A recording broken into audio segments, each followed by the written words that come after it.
Some of you expressed concern about the length of these videos. For your convenience, check out the table of contents on the right-hand side. Feel free to start at the beginning and work your way through the video for some awesome in-depth insights. But if you see what you came for, or just want to see something over that you didn't catch the first time, please feel free. And as always, guys, thanks for tuning in.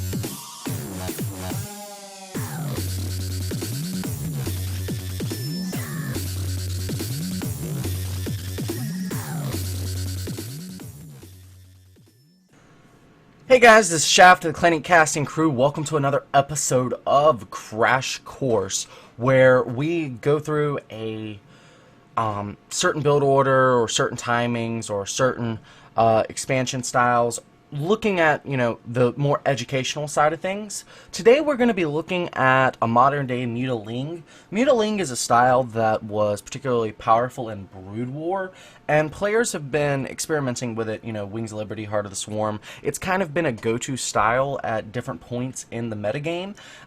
It was kind of falling out there for a little bit with Widow Mines, but Widow Mines are about to get a pretty hefty nerf, and people have kind of learned how to micro against Widow Mines to make them a little less effective, including patrol queuing and whatnot.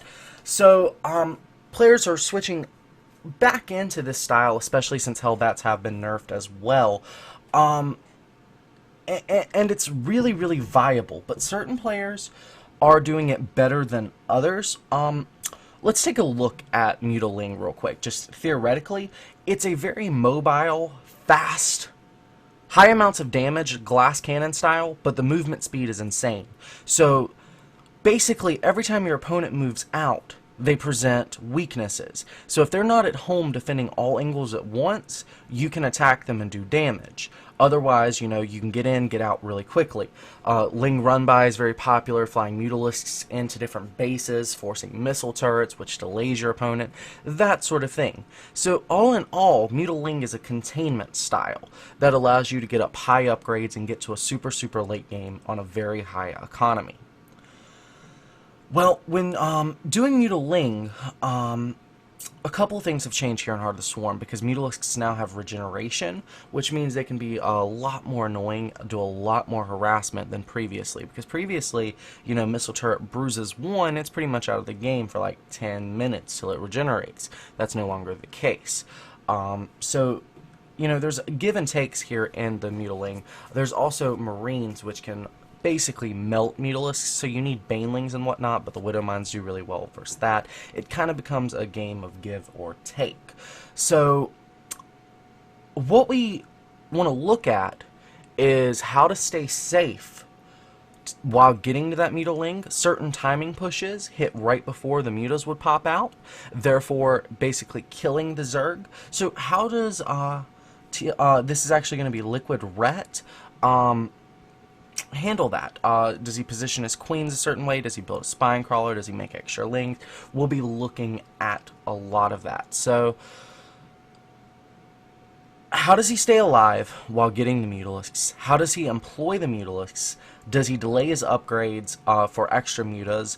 Or, where does he go once the Mutalisks are out? That's going to be another thing we're focusing on.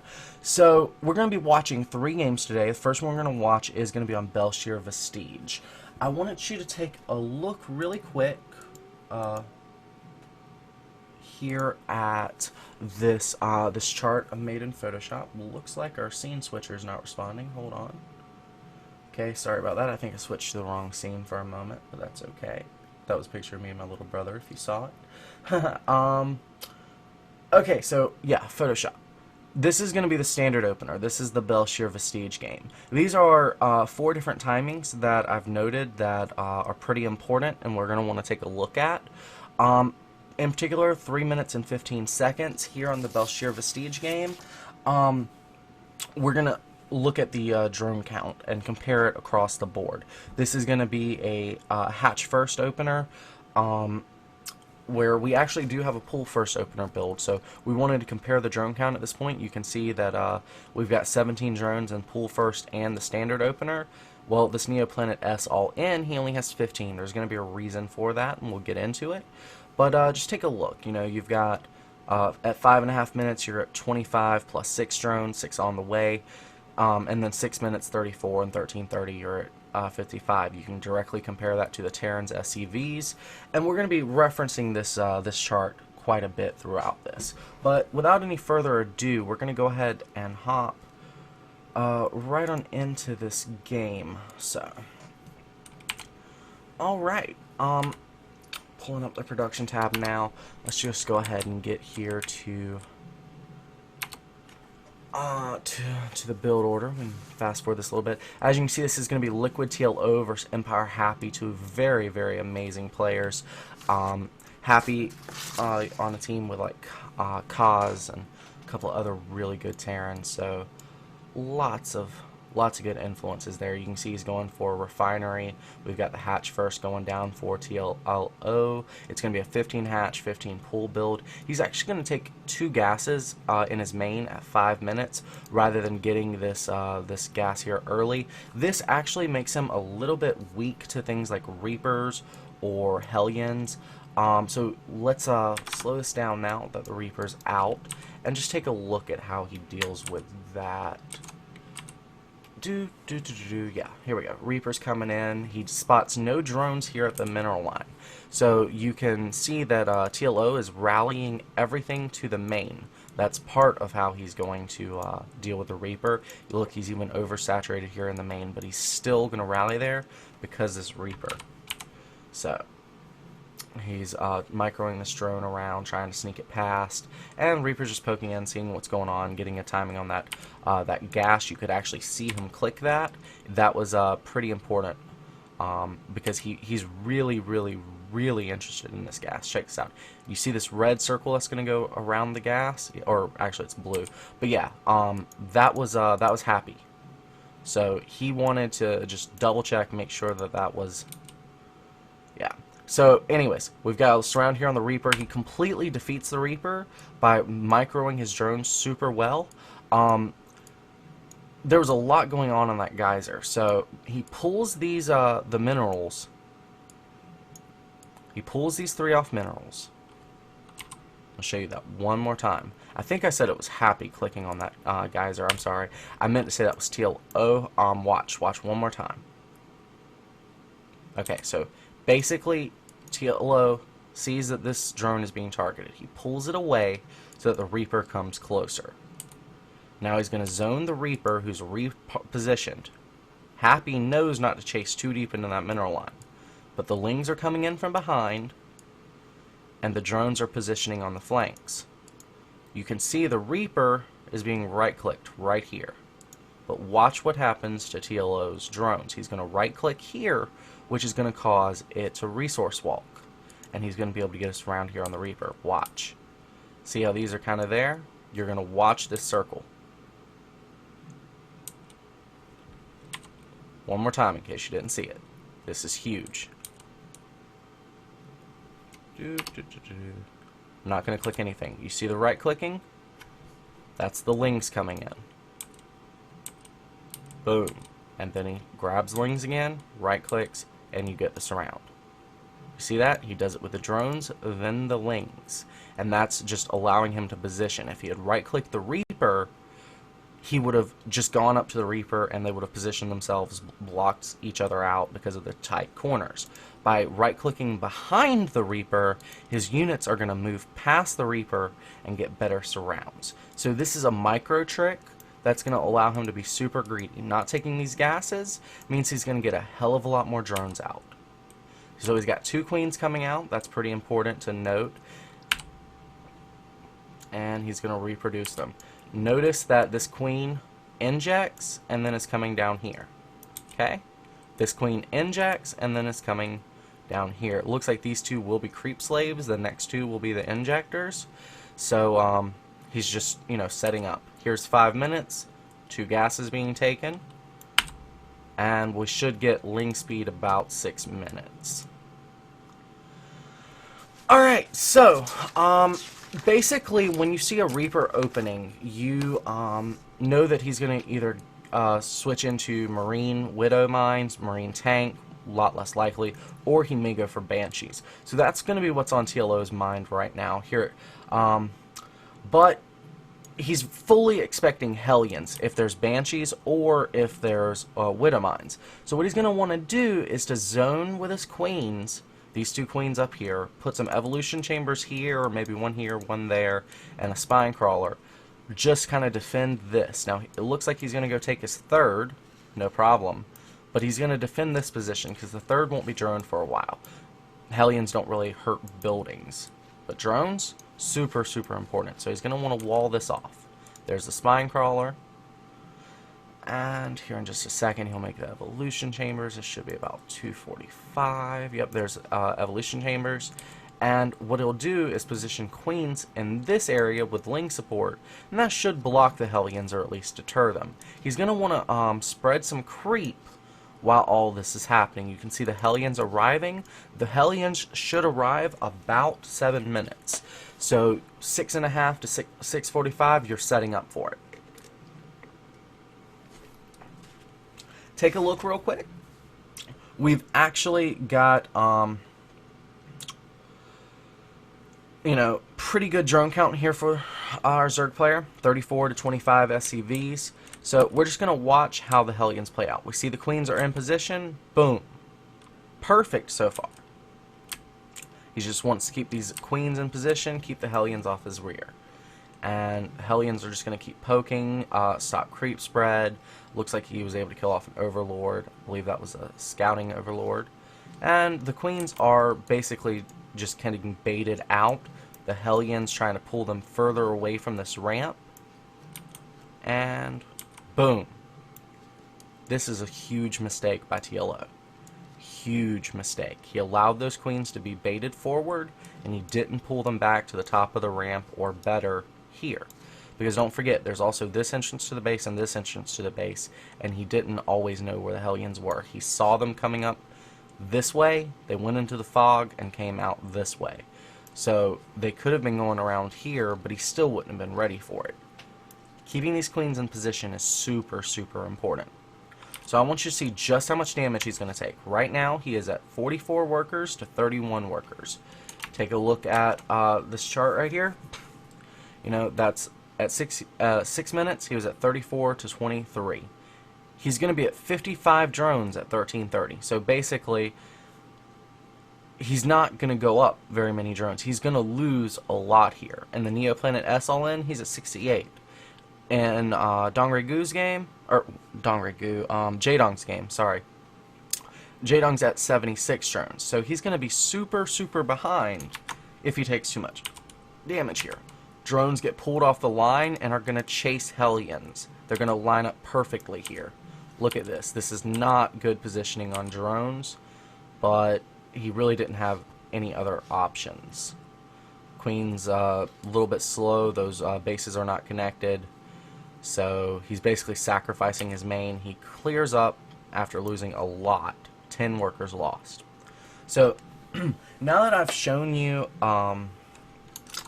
you know, the damage that he takes from bad queen positioning, I want to show you good queen positioning. We're going to pause this. We'll come back to it because this is a really good game despite this mistake. But I want to show you what kind of differences there are when he plays properly as opposed to when he takes this much damage. So stay tuned. Be right back. So here we are on Neoplanet S. This is going to be a game where Happy all ends against TLO. As you can see, Happy did open up with gas first. So probably going to be Reapers again. Hatch first again for TLO as well. So this is basically exactly the same build order. Just gonna zoom right on through this game till we get to that 7:45 mark, like we were. And again, we're gonna have Hellions with some Reaper defense. So here we go. All right, here's our Reaper. Fear the Reaper, guys. Fear the Reaper. Okay, so here are the Lings. He's going to be careful not to get his Reaper surrounded like he did last game. And he's just kiting along the edges so he can get off creep and then be able to outrun the Lings. Lings are being smart to stay on creep. You just zone, defend your creep. Now, this time he did not put his drones in his main. That's going to be a little bit of a mistake, but the queen does pop. And actually, he could have built that to be a spore crawler or a spine crawler and been super safe. Just cancel it when it's done. But either way, it does get out. Now, the queens are going to have to position. He really should connect his bases with creep. But that's an individual player. Just one of my pet peeves, I guess. Well, we've still got the, double 5-minute gas, and that does occur in the main. Reaper's just kind of being annoying right now. So he actually does get some dronage kills. And he's got 2 Reapers this time, so that is another difference. But the Reaper's trying to get that creep tumor. Not gonna happen. Yeah, so this game's setting up pretty much exactly like the other one. Again, good defense here by TLO. He really knows how to deal with the Reapers portion of this. And there's the Reapers again. So again, their job is to just poke and eventually hope to catch the Zerg off guard if he makes even one mistake like he did last game. So we've got reactors on the way. We even have a Roach Warren. I want to pause it and talk about this. We did not see a Roach Warren last game. And I think TLO, he's not planning to go roaches, but he's building the Roach Warren out of fear. It's not that big of a cost, and it can definitely keep you alive against a massive number of Hellions.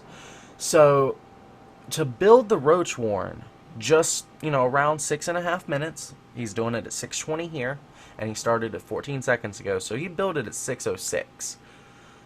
He's definitely thinking about those Hellions from last game. And if he even smells the gas from Hellions being burned coming near him, he's going to pump out some roaches. So this is a good reaction here. I like this. He's playing safe. Should you do it in your games? That depends. Do you lose to Hellion all-ins? That it is what it is. So, anyways, that's going to be coming right on along. Here's the Reapers, the Hellions. He's building up quite a few of these. Check this out. But he's also expanding behind it. Second gas coming along now. Third gas for TLO. Evolution chamber's going down. That's a strange place to put it. Maybe should have put it here, but he could also be scared of having to funnel his units through there and dealing with the Marines. But we've got a lot of Reapers, a lot of Hellions, and it's 7 minutes now. So between 7 and 7:45 in that last game was when we were having the most difficulty holding with our queen positioning. Remember, queen positioning without making extra units is really what you want to go for here. So let's see how he does. The second evolution chamber is going to go down there. It is the funneling crisis that he fears, I suppose. And there we go. Hellion Reaper. It's just right here on the outskirts. It looks basically the same as it did before. It's going to poke in. There is no spine crawlers this time. This is a tighter gap, so no need for that perhaps. Plus, he's got roaches, so... good creep spreadage down here from the top of the base. And here it is, 740. He's really trying to poke hard in there. He thought he could have got in because those 2 queens were slightly out of position. But yeah, not going to happen. He's trying to pull these queens out of position and then circle around, but we have TLO zoning very, very well here. So you can see that at this point, we're further along than we were. TLO's at 42 drones. Let's go back here to our chart.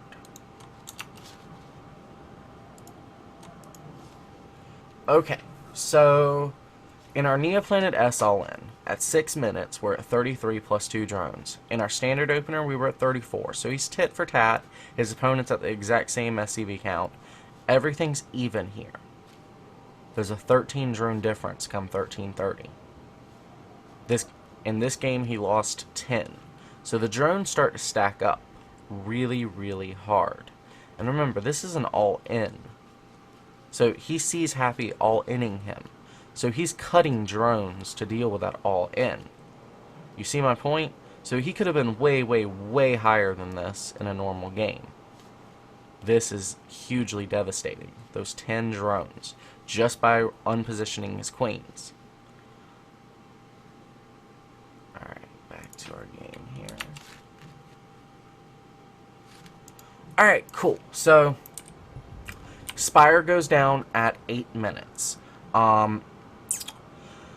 Pretty interesting timing there. He'll get his Spire in the other game a lot later than that, and you'll see kind of how he adapts to it here coming up. I'm just going to show you the rest of this game. You see he's got the third, the Reapers, and we'll let this play out. Hellion Reapers, just, you know, targeting down the third. All that snozzage. Alright, Ling's going to kind of come around here, try to zone them out. Basically, he wants to cover their retreat path. He zones them with the queens. Ling's deciding, maybe I don't have enough, so I'm going to not engage here. Now, he took some Ling hits there. Not the best, but for the most part, he's just trying to keep the Terran on his toes. If at some point, you know, the Terran's not kiting or microing, the Lings will kill all of those units. Now, Lings are circling around. He just wants to find the Hellions on the map and surround them. That's all he's trying to do right here. He's not really trying to attack him. Here we go. Here's the surround, and he's just splitting up these Lings. He cannot quite get the surround, though. There we go. He finally manages to chase it down. No amount of kiting could have really stopped that. Here's a Viking, though. That is going to be a little bit of an issue, but the Viking will be a supply, could possibly supply block TLO, and Happy is kind of moving out. You can clearly see, you know, this Marine tank push. There's a lot of creep spread here for TLO, though, so he should see this coming. Let's see when he finally sees this coming. See, Ling's here, seeing that this isn't a third. He's really wondering why there's a third here. Mutalisks, now he finally sees the push. This is a lot of units for this point in the game, so he knows his opponent's kind of all in. If Happy loses all of these units, TLO is guaranteed a victory here. So, good engagements here. You can see that TLO is actually just trying to hit the Marines with the Banelings, and get the Lings or the Mutalisks on top of the Siege Tanks. Either one will do. Lings can also force the Siege Tanks to attack the Marines, which is good, but ideally you'll get your Speedlings on the Siege Tanks. Banelings rolling in here, clearing up most of the Marines, and then the Lings are freely able to target down the tanks. We have Happy dropping the GG bomb, because as you can see, there's a 50 supply advantage now for TLO. Now, TLO played that defensively perfect, and as soon as he got on creep, man, it was just done.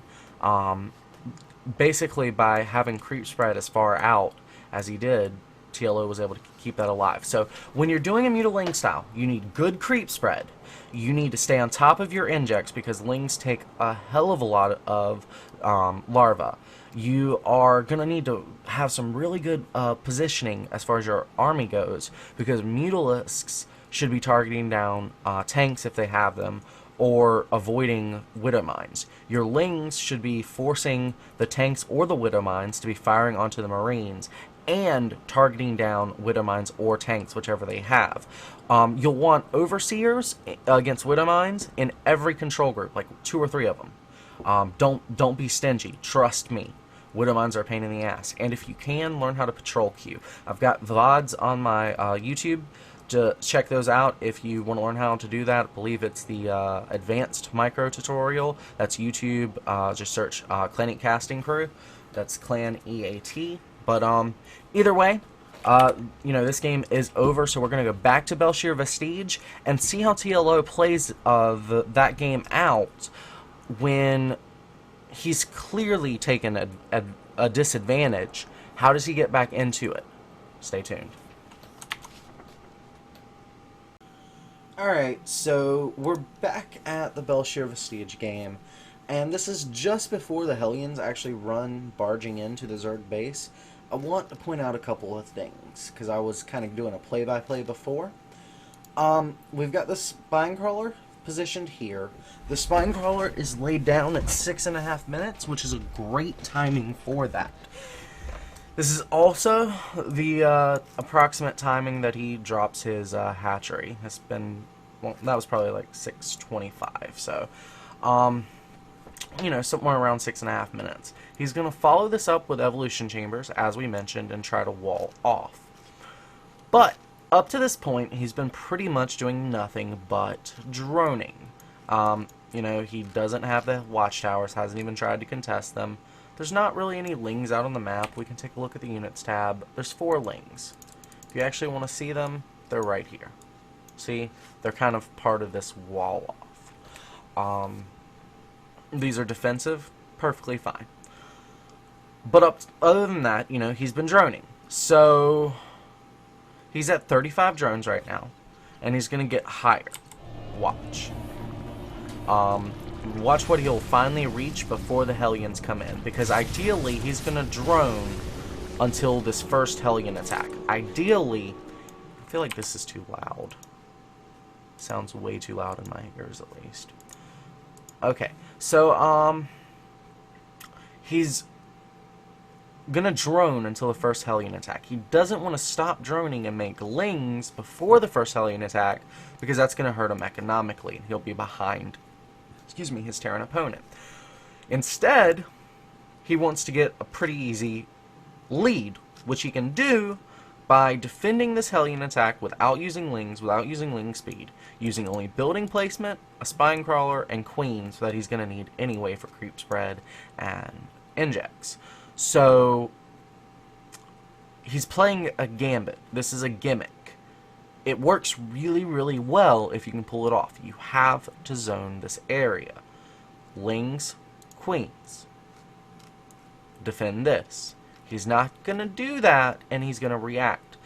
But basically, here at the 7:45 mark, just keep an eye on the production tab. He's making drones still, and then he's going to switch into ling production. He's only making 2 right now, but this is going to be when he rallies out a bunch of lings. It's not just because the Hellions are in his base right now. It's because he wanted to get to about 44 workers. That's the magic number, because that's going to allow 6 on each, 3 for each extractor, 6 per base. That's 12 total. He's got 2 bases. He's going to want 2 on each mineral field. There's 8 mineral fields. That's 16. 2 bases. That's 32. 32 plus 12. 44. That's his magic number. He got 46, so he could build these 2. Make sense? Alright. So once he reaches this 44 worker count, he does that about 7:45. The timing attack arrives at 7:45. Starting to get how this works now? He gets his melee upgrades, armor first, then his attack. At level 2, it'll be the other way. Attack and then armor. Once he has 44, he wants to start all-out Zergling production and just completely disrupt his opponent. That way he can use the time he buys with the ling counterattacks and the pressure and the threatening to drone. He'll set this up, get a spire, and then go all out balls to the wall. He's not going to be able to do that because he loses everything. And we're just going to watch his adaptation, because he actually does adapt to this really well. Sometimes things happen. This does happen, even to the best players. TLO is an amazing player, but this happens. The question is, do you roll over and die, or do you find a way out? Well, he's got ling upgrades on the way. He's starting a baneling nest. His spire's about to finish. He's got a couple of lings, and he's just fielding them out on the map, getting an idea where the Hellions are, what's going on. There's a Viking going around. He's checking that third. He wants to know, you know, how's life? He's got all these lings, drones being rallied. I believe he Yeah, he scouted the Hellions with the Lings, so he's rallying his drones back. And he knows he cannot engage this. It's got Marauders, Medivacs. If he surrounds the Marauders, the Hellions are just going to roast him. If he targets the Hellions, they're going to kite while the Marauders kill him. Hitting this with nothing but Lings, not a good idea. So he switches this to a timing attack. He's got Banelings on the way, he's got Speedlings on the way, and he's just going to go all out. Well, that is going to sacrifice his third base, but that's okay, because this is going to delay the Terran army, which is going to give him time to get his army in position and see how much damage he can do in return. He's got a second Spine Crawler, because he's already known this. He knew as soon as he sent the Lings down here that this right here was sacrificial. He's just getting ready for the fight here. He's choosing where he wants his engagement, and that's beautiful. He's got 3 Spine Crawlers there. Third base, not anymore. And Depot's getting targeted. He's careful to on what he uses his Banelings on. He basically wants to keep those alive in case any Marines show up, or, you know, bust down the depots. That works too. And the Hellions are forced to come home, which means he's still safe here. Remember, part of the safety net of Mutaling is using aggression as defense. You have to prepare yourself, because you cannot let them just walk in. And Spine Crawlers are great for defense with Mutaling because, well, you have a lot of Lings. Say there's a army of Marines here targeting these down. You come up behind them from this angle. They're right here, targeting down your spines. They're right here. Lings come up, surround, pin them to the spines. Because if they try to kite that way from the Lings, your spines are there. If they try to run this way, down this ramp, Lings should be able to swing around and pin them here. There's just not a lot of ways out. If their best bet would probably be try to, you know, say they're here, try to swing that way, but even then, it's going to be messy. So that's what TLO is planning for there, but it forces the Terran home, which means the attack is over, and he's free to drone up, make some units, and ultimately switch into his Mutalisk.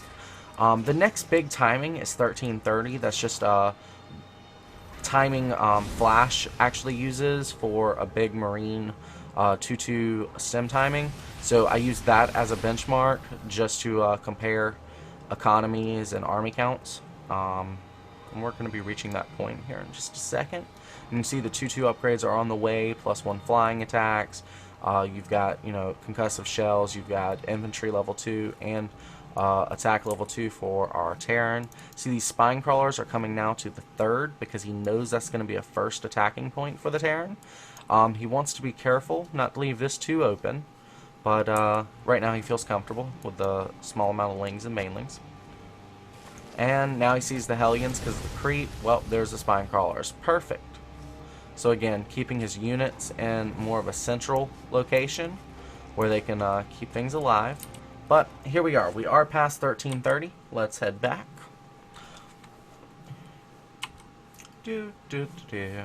Alright, so this moment in the game, we've got 2-2 +1 flying attacks. We've got 55 drones, 35 SCVs. So what we also want to take a look at are the Mutalisk counts, the army counts for our Zerg. He's got 4 Mutalisks. He's got 2 on the way, and he's got +1 flying attacks. He is very important for you to get this before you start getting a bunch of Mutalisks. He's got 34 Lings, and he's got 55 drones. He has finally established himself on 3 bases, and it looks to be secure. So he's in, overall, a really good spot. His opponent, 20 workers behind him. He was able to neutralize the damage his opponent did to him with his own counterattack, which was great. It pulled the Terran back. It was a defensive offense, a lovely Zerg mechanic. And at this point, the game is basically stabilized. So from here on, we're back to the normal Mutaling. Yes, the Spire is late. Yes, the Mutalisk count is low compared to what it could have been. But the game's even. So at this point, we are going to go to the game with JaeDong.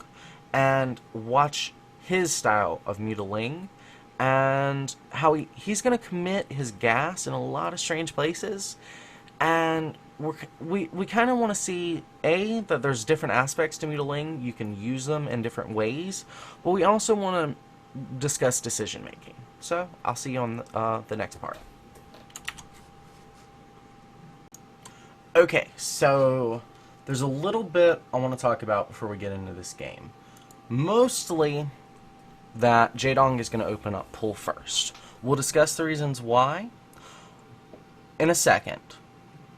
Right now, I want to talk about the timings here. Excuse me.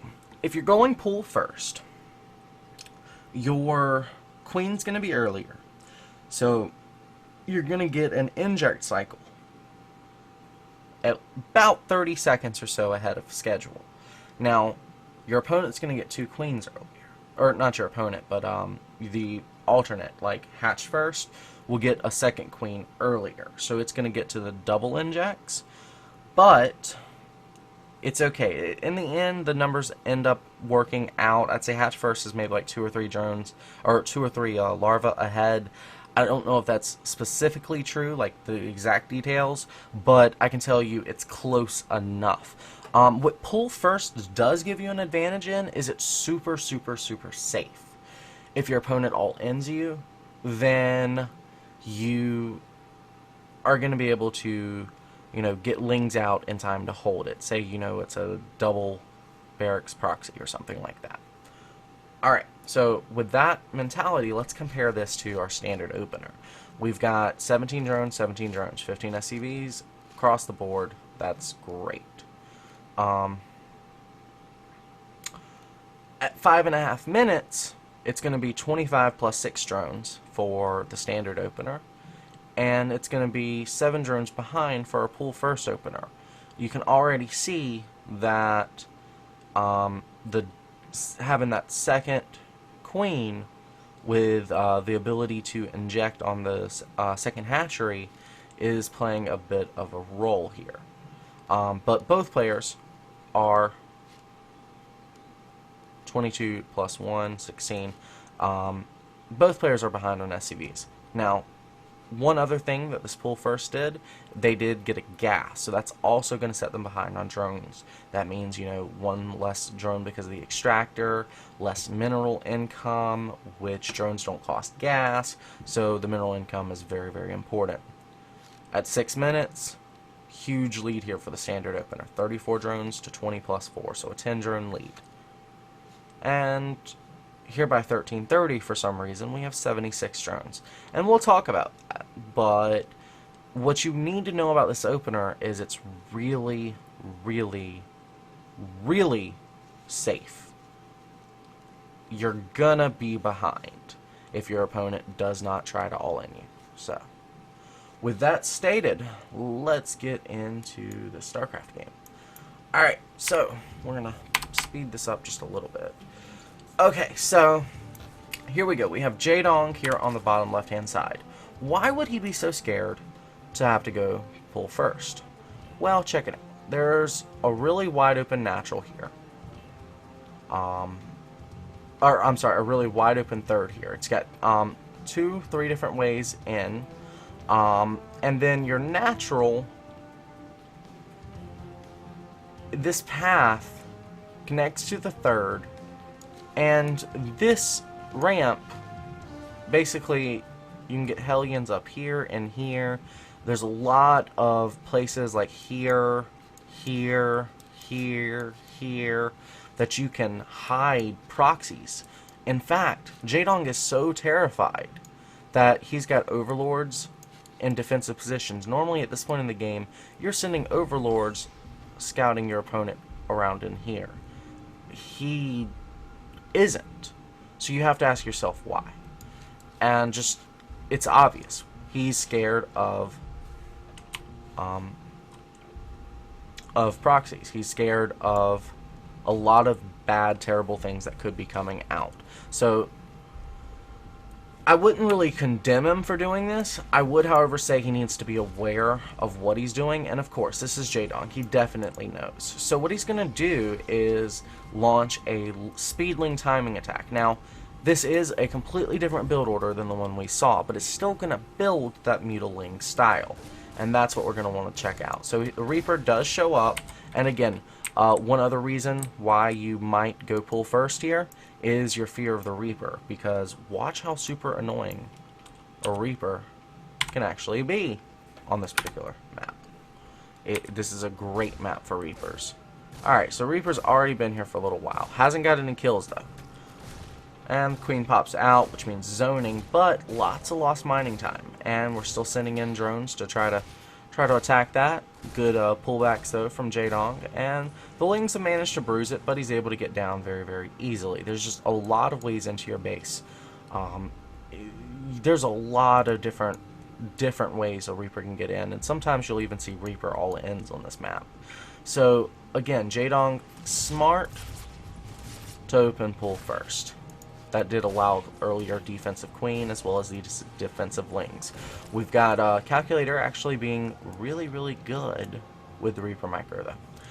Okay, so moving along, we're gonna be getting like a 7-minute layer here, which means our Spire is gonna end up being up around starting around 8:45. Now, Spires cost 200 minerals and 200 gas, so it's a really heavy gas investment, and gas is something that JaeDong's going to be low on. It's 7 minutes. Standard third hatch is around 6 minutes. So going into this, he's already behind on worker count. Now, he's ahead of his opponent right now. He's 11 workers ahead of his opponent. No workers killed. He's just 11 workers ahead. Both players playing low econ games. That's fine. We've got 2 extra gases coming out for JaeDong. That's going to eat into his mineral income. He needs the gas, though. And he needs a third base. So he's going to want to try to take a third. He's going to try to do that here shortly.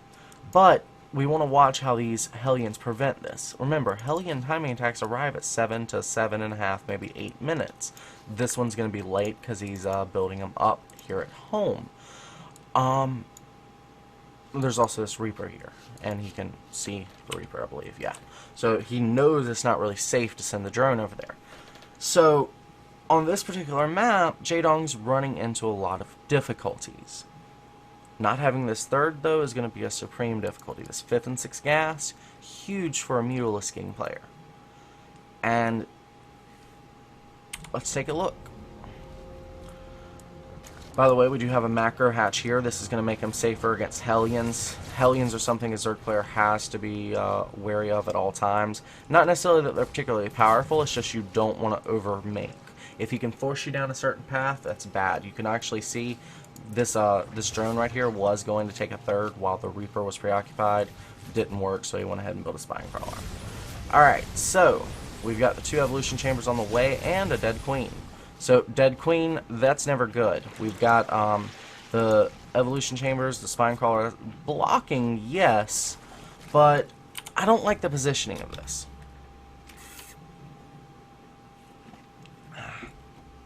Ice cold water. Whew. Okay, so I was talking about positioning. Check this out. This is pretty cool. He's got his macro hatch, which he needs because he doesn't have a third, blocking this right entrance. Well, what's he need these 2 for? Couldn't these have been like here, like at an angle here, with the spine crawler like here, and then units would be funneled here and then up the ramp? Right now, units could come from here and go up, go around, if there's enough of them that the spine crawler can't kill them all. I mean, it doesn't really make sense, because this movement right here, boom, is not much harder than this movement, or rather this, like, these don't do anything is my point, because this is already there. So I'm a little bit confused as to that. So either way, do a little better positioning. Thanks. Not to criticize JaeDong, but...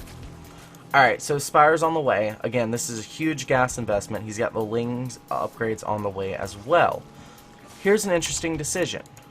The second Spire. Alright. So, what's the pros, what's the cons of a second Spire? Second Spire, double upgrades on Mutalisks. That means you're really going to be dedicated to air.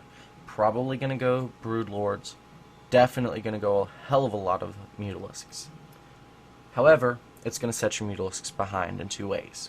First of all, you just spent 200 gas on a Spire. That's 2 Mutalisks you cannot build. Also, if you're double pumping upgrades, you have to buy the upgrades, generally speaking, before you build the Mutalisks. Otherwise, you wouldn't have built the Spire as early as you did. The second Spire, that is.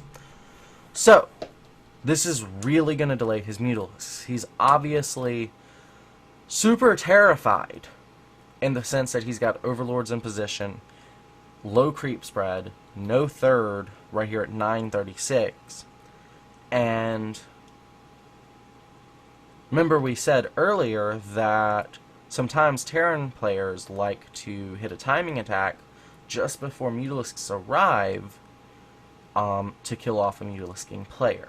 Well, generally speaking, the way that that plays out is the Mutalisks show up and the Zerg wins, or they don't and he loses. So if you delay the Mutalisks, you're widening the gap for that timing attack. So you're basically saying, I hope he doesn't attack me. And he's already scared of an attack, as you can see. Okay. So, again, I'm not criticizing JaeDong, but I want to emphasize that he is making a huge red flag here. He's saying, I am going air. I am going heavy air. I am going heavily upgraded air. So he needs to... This limits his tech options. Tech switches are less of a possibility for him. Hydralisks, Infestors, Ultralisks, not really options. Broodlords, yes. Options. Lings, yes. Spinecrawlers, yes. Extra hatcheries, yes. But gas expenditure has to be to a minimum. Okay? Especially because he's only on 2 bases. Again, only on 2 bases, you're not going to be able to afford double Spire upgrades and build extra Mutalisks and make Banelings to protect the Mutalisks. Speedlings, yeah, you can make those. Alright, so we've got Lings. He's going ahead taking out a third. He's trying to take some map presence, get these Zelnaga towers. He is managing to clean up, I believe that was 3 Hellions. So Hellions now moving out, a little bit of counter aggression. He does end up hitting the creep, sees the third. Just going to poke that third a little bit, but ultimately, you know, he knows he can't really stop that. Hellions. You'd think, you know, them spitting out fire, they'd do okay against buildings. No, not so much. But the Hellions do not do very well against Mutalisks either. Mutalisks raining hell from above. Widowmines are here, so going to go ahead and position those. Mutaling. Remember, this is a very mobile, harassment-oriented style, so he's going to go ahead and target down some SCVs. Take a look at SCVs killed. Only 2, but not too bad. He's going to reset the refineries so that, you know, he has to rebuild those, gas being as important as it is and all. And we're just kind of floating through the game. Lots of Mutalisks. Well, still don't have a 5th and 6th gas. How many Mutalisks do we have right now? 14, not too bad. We're going to pause it here at 1330 just for benchmarking purposes. And he's knocking down this little path here. This is going to make it easier for him to defend his 4th. Until now, he didn't want this knocked down because it allowed his opponent into his base. Now it's easier for him to shuffle units over there. And the 2-2 upgrades are on the way. And here we go, 1330. So we're at the 76 drones, 3 workers killed, and 41 SCVs. His opponent just established a 3rd base. He's got some Mutalisks harassing. He's doing overall a pretty good job. He's got 13 Mutalisks. He's got 31 Lings. He's also ahead on upgrades if you actually take a look at the numbers. See, this is at 64, this is at 45. He's got about a 19-second timing attack that he could hit. All in all, he's in a great position. Mutalisks, well, They don't have upgrades yet. He's delayed the upgrades, which really makes you question this spire. Really makes you question the spire. That was began at 8:45, which means it finished about 3 minutes ago. Which means he could have had 2 more Mutalisks if he had just delayed that 3 more minutes when he needs it. But he didn't. He doesn't have them, and eventually he is going to start double upgrading. So we're just going to keep our eye out for that. Nice little harassment here on the JaeDong cam. We could even switch right on into his view. And there's the Roach Warren, Baneling Nest, Hydralisks. Hydralisks, huh. Alright, so this is where things get confusing. This is where things get really confusing. We've got 2/2 melee and ground carapace on the way. We've got +1 flying attacks, +1 flyer carapace. Commitment to air. Double spire. Commitment to air. And at the very same instant he commits, he underlines his commitment to air, he builds a Roach Warren and a Hydralisk Den. Hydralisk Den costs 100 gas. Roach Warren just minerals, so that's okay. Yes, Roaches and Hydralisks can be very, very good, especially against mech, especially when you add Vipers. He's seen a Starport. He actually seen a lot of Widow Mines and a lot of Hellions. He's seen a couple of Marines. So, I think he's going 50-50. Maybe this is mech, maybe this is bio, but he's not real sure. He's been on his defensive so much that he hasn't really been able to scout. He's trying to run flybys with the Mutalisks, but he's been zoned out of this main. He's kind of playing blind. An Overseer could easily remedy this, but he doesn't have one. Alright. Oh, and ouch. What the... He's also got a drone that was trying to build a 5th that didn't build a 5th. Because there's rocks in the way. But, anyways. So we've got some really confusing stuff coming out of JaeDong, and some strange play. Spine Crawlers on the way, Spore Crawlers, this is all good stuff. For Mutaling, you're going to need the static defense to buy time for your mobile army to show up, and then to pin them to. He's double checking for a 5th base and a 4th base of his opponent. He wants to know what's going on. And here's another confusing moment. Okay, so again, I've been placing a lot of emphasis on gas expenditure.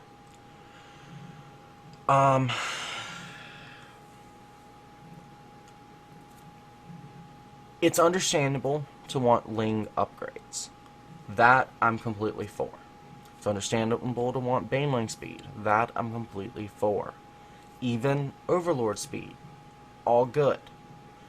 My issue comes from 3 things he's doing, or 2 things rather, that he's doing now. Hydralisks suck without upgrades. So you're going to have to buy the upgrades. That's more gas. If he had just made the Hydralisk's Den, in case it might have been mech, then I'd say he was a cautious player who didn't want to take a lot of risks.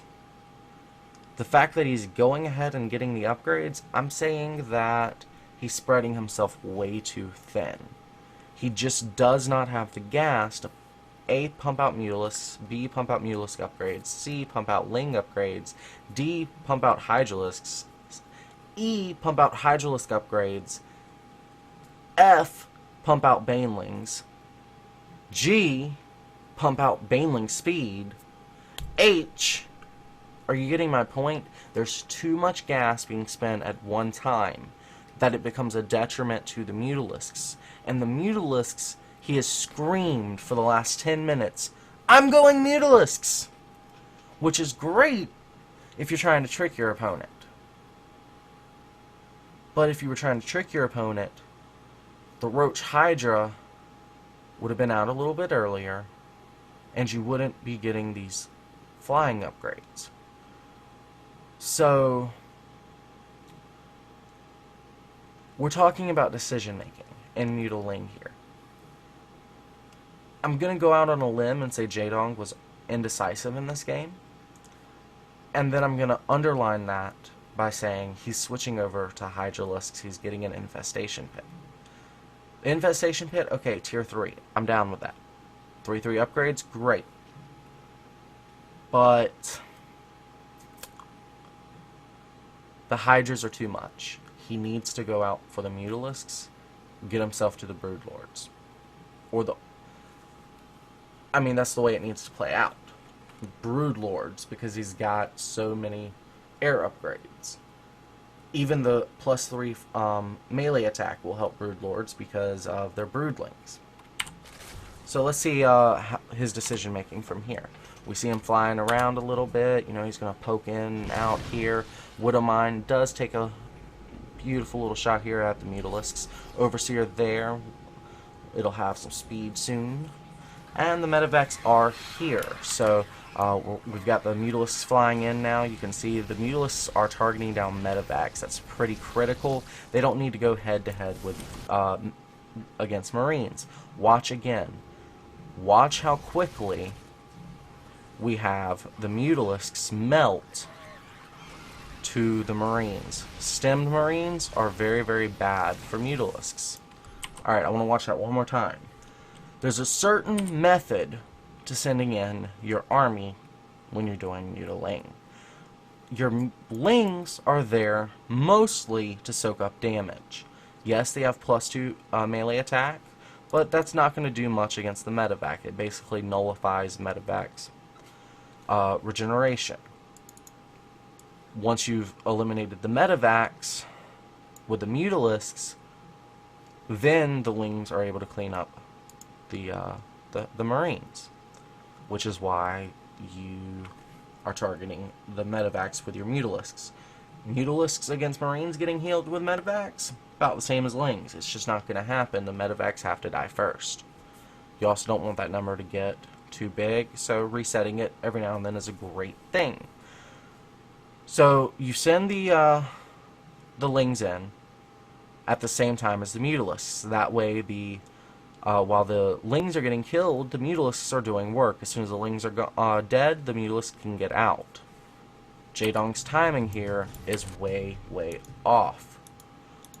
Like, hugely off. Let me switch off JaeDong's camera, though. Alright, so... I mean, just incredibly off here.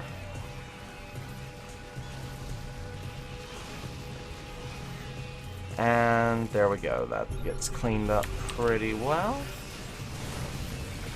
And boom.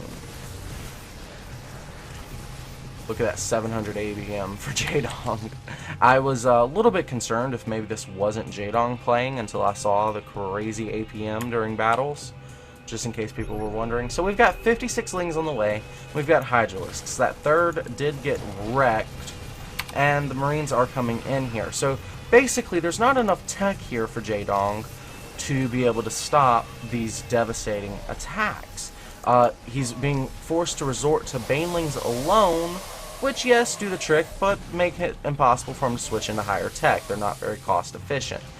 And the Mutalisks, yes, they're resetting the Medivac count, but ultimately, you know, the Zerg's pretty far behind. He's got a third base, but he needs to be a base ahead, so he needs 4 bases. This did get reset to the Stone Ages, so it's basically 2 base against 3 base.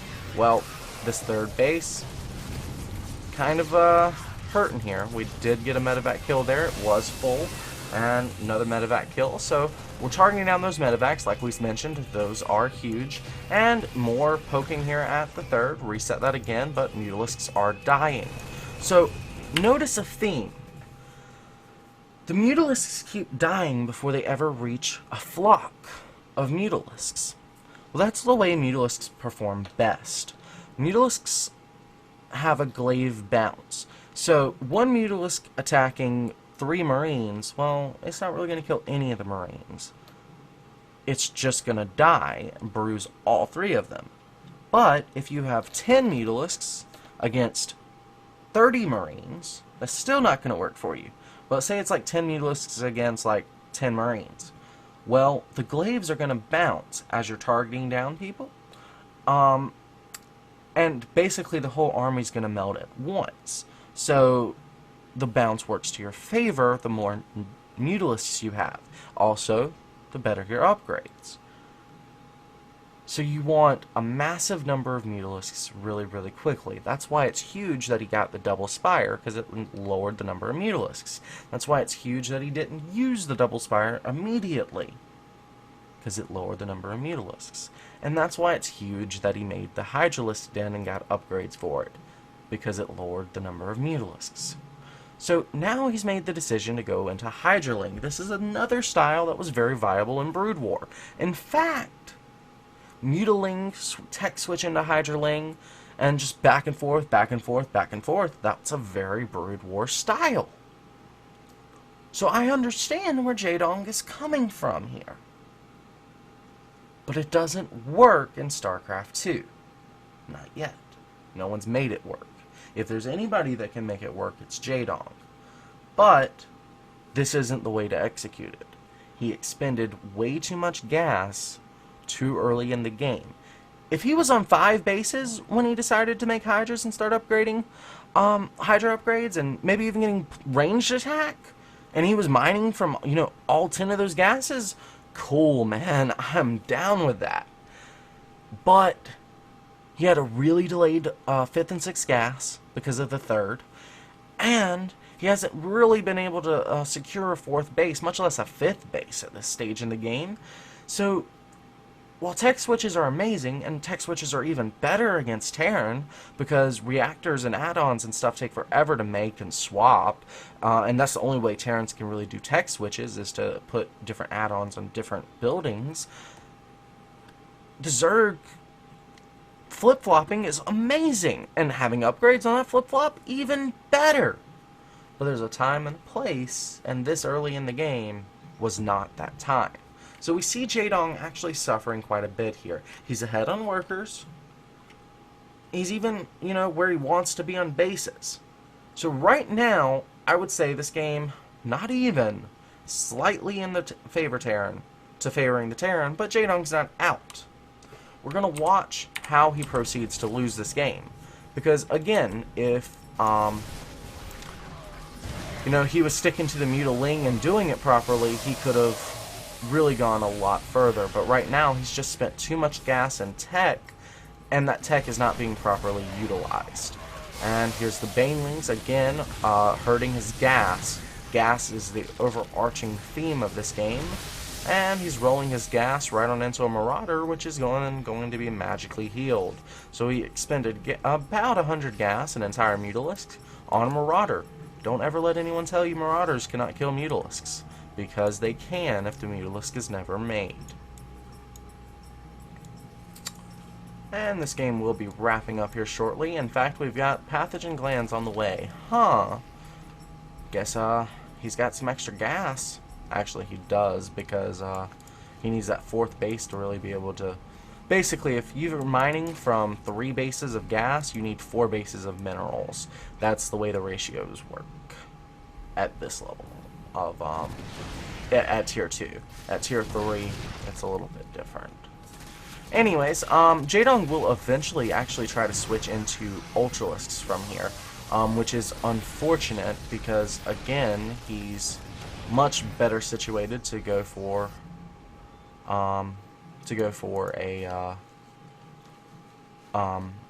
Broodlords. He doesn't do it in this particular game, but I've seen this style in a couple of other games, and he does it well. He actually won the other game, but there's a lot of things about the style that just doesn't make sense to me. And, you know, some people might see this and say, ooh, I want to do it JaeDong style. Well, JaeDong is JaeDong, and only JaeDong is going to be able to make something this crazy work until he really defines it. So I wanted to look at the decision making and just use this game to really underline some do's and don'ts about this style. Because if JaeDong can make this mistake of, you know, lowering your muta count early and not letting the flock build, or, you know, sending Mutalisks even out too early. If you are going to delay them, don't send them out as early. Try to stay a little more defensive, use them to clear out medevacs and drops and such. Okay, that's fine. But if JaeDong can make these mistakes, anybody can. So I wanted to address this point. Anyways, we're going to go back to the Belshir game for our final scene, and just take a look at, once the game has balanced out from the timing attack that Rhett did on his Terran opponent earlier, then how does he actually proceed to Mutalisks, and where does he follow up? Alright, so catch you on the next scene. Bye-bye. Alright, so we're going to take a look now at the rest of the Belshir game with Rhett doing Mutaling. However, I want to take a look at our benchmarks for 1 second. In this standard opener, we've got now 55 drones. We are way behind where we would normally want to be. On Neoplanet S, doing the same build, he was at 68 drones. So that gives us an idea of where he'd like to be here at 1330. And we've even seen JaeDong get as many as 76 drones. So comparing this to JaeDong's game, JaeDong had a very low econ game, early game, that ultimately exploded into the 76 drones you see. Well, the Rhett game on Belshir has a normal early game, but a low econ mid game for both players, beginning with the Zerg losing about 10 drones, and then with the 13 SCVs killed. So at this point, we're in very similar circumstances. In fact, most Mutaling games come down to low econ games or base races. Only the best ones really do you go into the super late game with broodlords and everything. Spine crawlers everywhere, super creep spread at your front door of your opponent, that sort of thing. Majority of the games will go to low econ games and super scrappy, where he drops you and you fly Mutalisks into his newly built base, or intercept a major doom drop, stuff like that. Or eventually just evolve into he attacks you, you can't engage him, so you attack him, kind of thing. So, you know, with all that kind of said, this isn't really an unusual situation, but I did write non-applicable for the standard opener just because, you know, once the Hellions hit and then there was so much trading, it really didn't matter. Plus, I didn't want to have to go look it back up, and I forgot to write it down. But, he is, come to find out, at 35 drones, or 35 SCVs rather. So again, 20 worker lead for TLO. One other thing I wanted to point out, at those 76 drones in the pull first game, for a majority of the time those were on 2 bases, so he wasn't really getting economic return on them. At 1330, he had just secured that 3rd base and managed to shuffle his drones over there. But up till that point, he hadn't really got returns on those drones yet. So he could have, in fact, built an army instead of those drones, pushed out, and then built drones behind it maybe sooner. It's a theory. Don't know it would have worked or whatever. He did what he did in the end. But it's something worth considering as far as decision making goes. Well, oh, that's 8 times speed. Let's try something a little bit slower. Alright, so we've got, you know, the Hellions traveling right on back home. Here's the command center being built. We've seen all of this right now. Here's the medevac getting cleaned up, Marauders getting sent forward, but there's Marines there. We are going to lose a Mutalisk. That actually was not worth it for a Marauder kill, but that's okay. He's going to come in here, poke at the 3rd perhaps. Nope, just parking those. Okay, good creep spreadage. And no Baneling speed just yet. 2/2s on the way. We got +1 flying attacks, which is cool. Cool. Yeah, this is faster. It just seems so slow after watching. Alright, so we did have that 4th base there, and mostly it's going to be scrappy Terran play and a defensive Zerg, but Zerg does have the option to disengage and go for the Terran's throat. At any point he chooses, the spine crawlers doing their job, buying some time. Lings and banelings rolling on in, rolling. Alright, so the Terran army gets cleaned up for the most part. Mutalisks there, a little bit bruised, they're getting target fired. He's going to go ahead and finish off those Hellions, or not the Hellions, rather, the Marines. And Vikings bruising another Mutalisk, but it's nothing but ground attacks left now for the Terran, so he's just going to go attack the drone line, try to get the rest of the stuff on out of there, especially those medevacs. Sending the Hellions in actually bought time for the medevacs to get away, so that was really good play there by Empire Happy. And there we have the 4th hatch getting laid down one more time. He's going to take a 5th hatch as well because that one got reset, and he says why not. He feels fairly safe, but he does know his opponent does not have a 3rd just yet, so he really should be a little bit wary that his opponent might try to do some kind of overarching avalanche attack, just, you know, sending a huge wave of units in because he hasn't spent resources on the command center. We've got +2 flying attacks on the way. Here comes Baneling speed. Some extra Banelings coming as well. Not a big flock of Mutalisks, but he's getting upgrades, so that's alright. And eventually, you know, he'll get that big flock up and running. How long is this game? Okay, so we got a little bit left. Yeah, there we go, ×2. Alright, and 3-3 on the way now for Terran. A little bit ahead of the Zerg upgrades, but that's pretty typical. And we've got the Overlord speed on the way, some extra Spine Crawlers. Spine Crawlers are great with Mutalisks at all stages in the game. And here come Mutalisks doing some damage to 3rd. Doing work, guys. And some drones here for our extra bases. Really, these extra bases are going to be for gas income. Go ahead and throw. So, yep, there's the extractors now. You'll probably want to drone like 8 over here total. That leaves 2 to make extractors and then 3 to fill those extractors. And we're just watching the disengage. You can see TLO is basically making his opponent choose defensive positions just by exerting control over the map, showing his face in different places.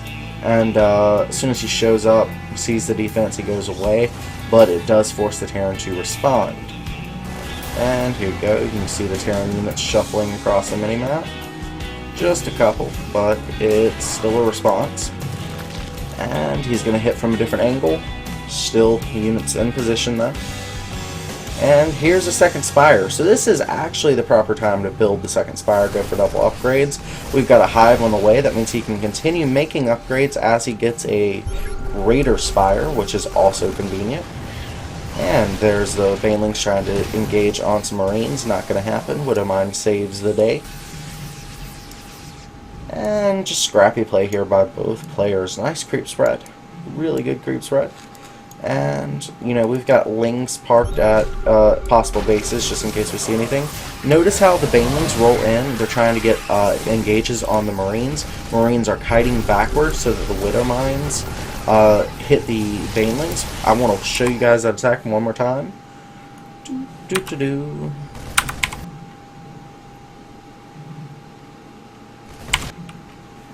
we go.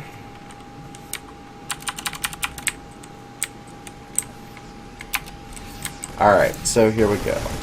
Here are the units. Marines kind of getting caught out of position here. Mutalisks choosing to engage, but the rest of the Marines come in. The Banelings are kiting backwards and go ahead home. So we're going to have him roll up this ramp here in a second. Maybe. Nope, he's just going to choose to wait. And he's going to wait for a huge number of Marines to come up the ramp, it looks like. Yep. Actually, those were Widowmines, even better. 3 Widowmines will kill, or 3 Banelings will kill Widowmines. And here we go. He's hitting from a bunch of different angles at once. This is exactly how you want to do it with Mutaling. And the Banelings rolling in as well. But the Marines are split very, very well.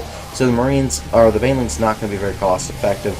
Lings, however, will be a little more cost effective when Marines are split. So if you have a lot of Lings and he chooses to group up, roll in a couple of banelings. If you have a lot of banelings and he chooses to split, use your lings to surround. Well, now we've got +3 flying attack and +2 flying carapace on the way, but we've got Ultralisks now coming out. This is a strange decision by TLO. I think that Broodlords are still a better decision, again, because of the upgrades, but, you know, he's the expert player, so we'll let him decide. And here we go.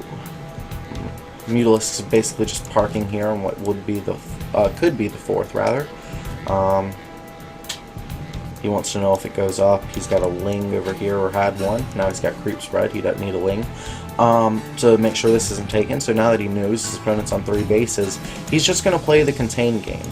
With this amount of creep spread, he can basically move the super mobile army to any defensive position that he chooses. So what he would want to do now is build ridges of spine crawlers on high ground, and like really make his advantage known. Like right in here, perfect place to do that ridge of spine crawlers. Well, we're rolling banelings now into a building. That was not the best usage of banelings. Some gas expenditure that could have been, you know, if he had just like rolled past these units or the buildings, he could have gone for these units, the SCVs. And we've got Ultralisks on the way now with chitinous plating.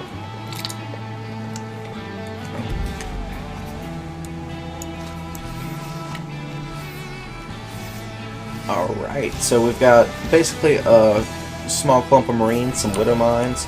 Looks like they're gonna try to get the Marines out of position. It all becomes a positioning war in this kind of tactic. Positioning your army while macroing at home and never missing a beat. If you can manage to do that, you are a quality player. Widow Mine's actually a pretty big deal in this game, bruising the Mutalisks and possibly going to kill off all of these banelings as well. Nope, not quite. He chooses not to engage there. We have infestors on the field, a lot of action happening at once.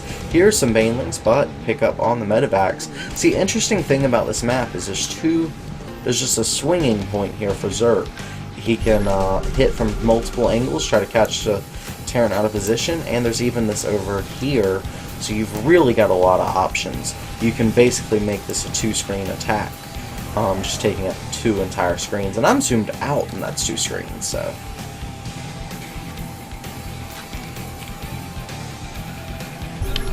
So you got a small contingency here, a small contingency there, positioning the Ultralisks very intelligently, and both players kind of in a stalemate. Again, this is all contained play.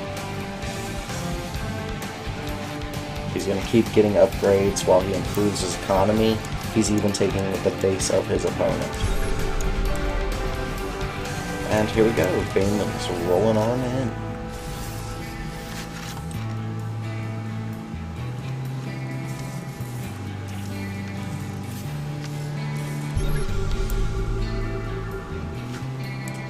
Yep, not really a lot to talk about here, just a little engages and disengages.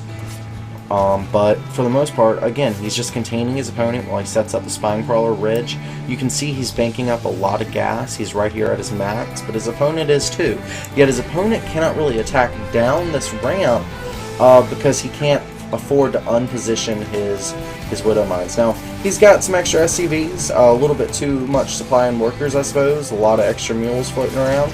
So he's at max, so he's just going to throw these to the dogs. And dogs they are. Have you ever actually seen a Zergling stand next to a Marine? It's basically the size of a Greyhound to a human. These mugs are huge. And remember, Marines are in suits. Like, they give them like 2 feet to their height. So, like, they're 8 feet tall. I mean, it's crazy. Alright, so here are the Corruptors. So it looks like he may be thinking about Broodlords here in the future. But right now, you know, he's still making those Ultralisks. Well, he's not making them at the moment. I wondered where the music got went. There we go. Finally back. So, Spore Crawlers and Spine Crawlers, great for defense. And here we go. SCVs getting killed. But yeah, they're great for static defense. Drops are definitely an issue. Wow, he still doesn't have creep spread there. Anyways, looks like we've got a little bit of a poke. But our Terran player just terrified to move out onto the creep. can't really say I blame him. Creep is amazing. Mutaling, because it is mobile, you're gonna want creep everywhere because it makes you even more, guess what, mobile. And here we go. Basically every exit point for Happy is choked off at this stage, so units in every one of those situations, tight ramps here where not all the units will be able to get and engage, and again, not being able to leapfrog the widow mines forward, all kind of conspiring to give Happy a sad day. So in this situation, again, the Terran would normally pick up with medevacs and just go drop, but 2 spore crawlers, a spore crawler and a spine crawler, wow. Anyways, the point is, well, he could really use some there with his tech. The point is, you know, spore crawlers and spine crawlers are really going to make you feel safe when your opponent's dropping, and he's in a situation now where he kind of has to drop. Now we see the Terran moving in across the map, and here goes. Terran mostly just clearing off creep now. We've got TLO trying to choose perfect engagement. He sees a couple units out of position. This is a huge battle though. And here goes. Zooming right on out. Good fungals, man. Good fungals. Banelings rolling in now. They were kind of hiding there on the ramp. And that's going to melt the Marines, which basically means GG there for Happy. So there's a little bit of deceit involved there with the Banelings kind of being hidden. He baited the Marines too far forward. So there's a lot of mind games that go on with Mutaling. So if you're a really smart player like TLO, it's definitely something to your benefit. You can see in the end, he was favoring Broodlords. I guess the Ultralisks are more of like a transition there. But I think he could have got the Broodlords a little bit earlier. But again, he's the expert. Infestors, definitely understandable why he uses those. They hold the opponent down and allow Banelings the opportunity to attack. Plus, you know, it makes it a lot harder for kiting to occur against Ultralisks, which is like their #1 thing. So that works out pretty well too. Anyways, guys, hopefully you learned a little bit about Mutaling, its history, its usage, its the style, its do's, its don'ts. If so, please give us some feedback in the comments, and you know, if you have suggestions for new episodes coming out, or you know, new shows, because we're always looking for new content to produce here, or you know, anything you want to talk about, comments please. If you like this, please like it, subscribe, tell your friends, because every click counts and every view matters. As always, guys, thanks for tuning in, and as we say in my hometown, don't forget to be awesome. Bye bye. To 4 gates, call them easy, drop news and ask them how the floor tastes. Up against the wall, and you know that you'll be giving your all, but they tell you that you're bound to fall. You tell them right back, that it ain't over, till you say that it's over.